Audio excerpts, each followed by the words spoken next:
The spots we're going to loosen up is going to be right here. This is the rectus femoris. This is the muscle that lifts the leg straight up.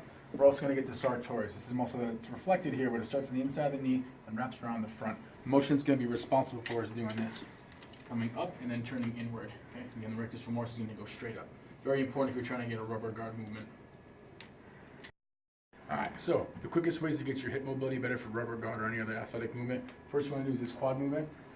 So he's pushing his hip down on the table right here. He's going to rotate his torso to get some ab involvement in there, and he's going to slowly bend his knee. This is going to stretch upper part of the quad.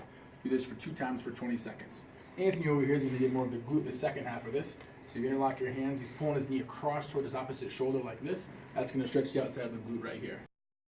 So for rubber guard, a lot of people think that rubber guard is here, which is fine if we're just trying to control it. But in order to really pull it off, I need to make sure that I get to my hip right here, because my hip is what's going to allow me to break the posture down more as to if he squares up with me and I'm not tight, or he's just a stronger opponent, I could potentially start messing up my knee here and I start getting stretched out. So if someone starts to stretch you out, you feel it in your hip. Feel it stuck in the hip in the front and the glute? Yes. Okay.